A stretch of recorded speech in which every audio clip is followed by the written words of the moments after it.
বন্ধুরা, ইসরায়েলকে ভয় পাচ্ছে না ইরান, এই নিউজটা আমরা জানতে পারি ইসরায়েলের সংবাদপত্রে। কিন্তু কথা হচ্ছে, সত্যি কি ইরান ভয় পায় ইসরায়েলকে? একদমই না।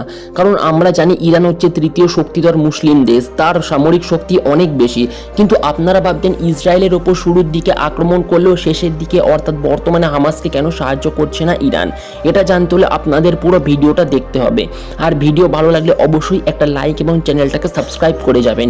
ইরানের নতুন প্রেসিডেন্ট কিন্তু বলেছেন ইসরায়েলকে তারা ভয় পায় না, কিন্তু ইরানের আর্মি চিফ কিন্তু বলেছেন যদি স্থলবাহিনীর দিক দিয়ে যুদ্ধ হয় তাহলে কিন্তু ইসরায়েল 2 দিনের বেশি টিকতে পারবেন না ইরানের সাথে। এর সবচেয়ে বড় কারণ হচ্ছে ইরানের প্রচুর পরিমাণে মিলিটারি আছে, অ্যাক্টিভ এবং রিজার্ভে। কিন্তু কথা হচ্ছে ইরানের সাথে ইসরায়েলের কোনো বর্ডার নেই, তাহলে কিভাবে তারা ইসরায়েলের ওপর আক্রমণ করবে? এর একটাই উপায় আছে, সেটা হচ্ছে এয়ারফোর্স। কিন্তু বন্ধুরা, ইসরায়েলের এয়ারফোর্স কিন্তু ইরানের থেকে অনেকটা এগিয়ে।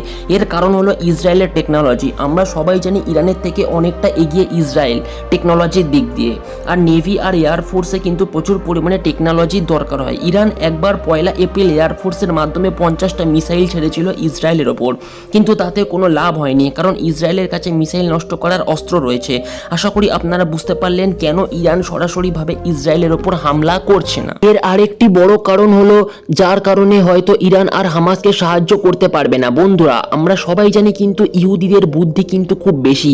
তাই ইসরায়েলের প্রেসিডেন্ট যখন বুঝতে পারলো ইরান তাদের ওপর অ্যাটাক করছে, তখন তিনি ইরানের পাশের দেশ পাকিস্তানকে প্রচুর পরিমাণে অর্থ দেয়, আর এটা বলে যে ইরানকে যেন তারা ব্যস্ত রাখে।